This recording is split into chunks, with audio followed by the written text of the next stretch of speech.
Today I'm going to show you exactly how easy layering drums can be. Let's get into it. So I often think that people make drum layering a little bit more complex than it needs to be. We're going to start off with a MIDI track here because layering drums really works towards the advantages of using a MIDI track. I've got a snare sample in here already, and if I want to layer it, all I need to do is hit Command G and then pull up this chain selector, and this will allow me to drag any sample into this box, and it's just going to trigger all of the samples that I drag in here all at the same time. So it's just going to automatically layer them, which is really quick and easy to do. So I found this other snare sample that I really like, and I want to layer it with this one that I have here.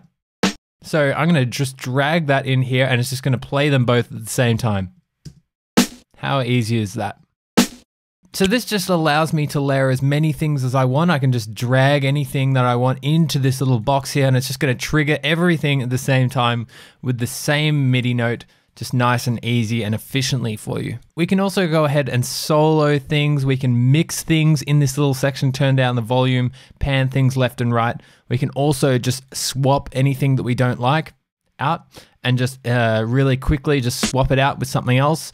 And it's really just easy to use this interface. If I really like the snare that I've layered together and made as well, I can really easily just go ahead and save it by hitting this button here as well. Now, before I go into anything else, I wanted to mention the importance of sample selection. Sample selection is key in layering. Now, I'm gonna go into some guidelines today on how we can improve our layering, but sample selection isn't something that I can concretely teach. I can't just say this sample is good and this sample is bad, because it depends on the context of your track. But that being said, we do have a free EDM starter kit, which I'm going to link in the description, which has a whole bunch of curated samples and sounds to hopefully help out those newer producers get to some better sample selection. So again, links in the description for that one. Okay, so now I've gone over that, we can make MIDI tracks now, and we can really quickly start layering things together with Command G. I can just drag in any samples that I want. Now I'm going to talk a little bit more about some fundamentals of layering, starting off with the golden rule, which is differences in tone. Now, this golden rule, differences in tone, comes into effect when we're talking about layering any sound, not just drums, but it's also particularly important in this case. So let's have a look at these different snare samples here, and I'm going to think about the differences in tone that they might have. So let's have a listen to this one. So the first one here and the third one here are quite similar in tone, even though they do have some differences. And this second one here is a little bit more crispy, has a little bit more grit and top end texture to it. So I think this one is going to layer with one of the other ones really nicely. So let's think about this. If we have two sounds that are the exact same, if we put them together, then it just doubles the volume. It just increases the volume. But when we have two slightly different tones, we can actually create some really weird phasing effects that we want to avoid as well. But the most important point here is if we have two sounds that are similar in tone, by layering them together, we're not actually achieving anything. So if we do have those differences in tone, then each layer brings its own characteristic to the overall sound, which is what we want. So again, listening to our three samples that we have here, I think I'm going to delete this one because it's too similar to this tone. They're sort of both real punchy tones that are hitting around sort of a similar region, whereas this one is a little bit different to them because it's a little bit more top end and crispy. So I'm going to be able to use that nicely. So I'm just going to go ahead and delete these and play these two together and see how they sound.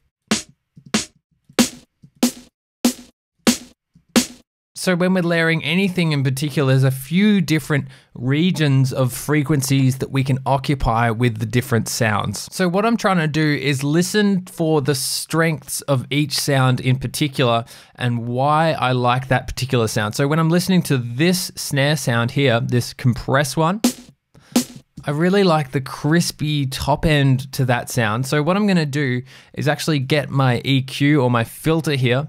I'm going to go onto a low pass and just bring this down so I can just hear the top end of this sound.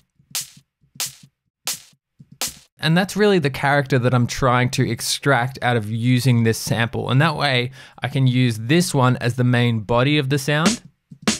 And then I can use this one as the top end of it.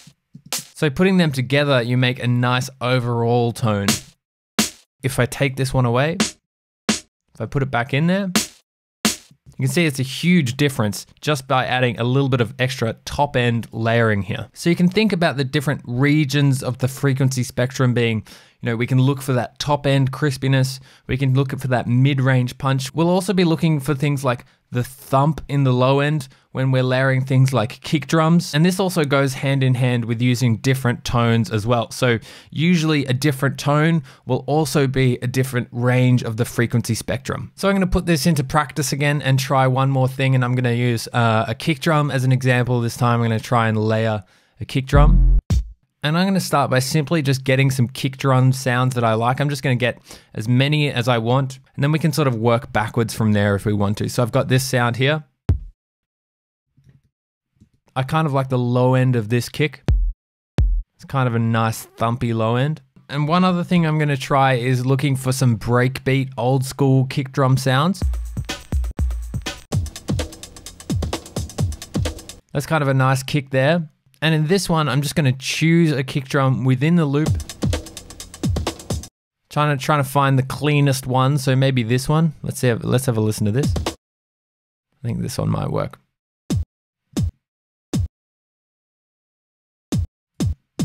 And I'm actually gonna take the low end out of this one again, so I'm gonna use this filter here.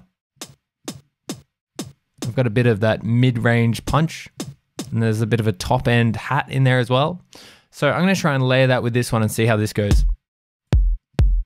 I'm actually gonna take some of the top end out of this one as well and try and layer them together.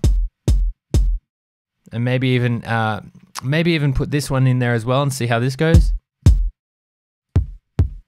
Again, gonna take the low end out of this one because the low end's already been occupied by a different kick over here. So I'm keeping in consideration the different tones and then the different frequency ranges as well.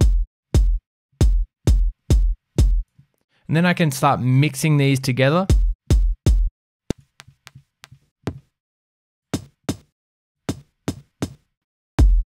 So I'm always taking into consideration the things that I've been talking about, the sample selection, the frequency range differences, the differences in tone to try and make one complementary sounding kick drum that works well overall. So to wrap things up, what I'm really saying here is our different layers need to complement each other in one way or another. There needs to be purpose behind each layer. If each layer has its own specific role or characteristic that it's bringing to the sound, then your layering is going to be much more intentional. A good little trick is you should be muting your layers like this, and if something sounds better or just doesn't sound worse when it's been muted, then you should just leave it out. So hopefully you've enjoyed the video today. If you have, remember to like and subscribe to the channel. Otherwise, thanks for hanging out, stay safe, and I'll see you in the next video.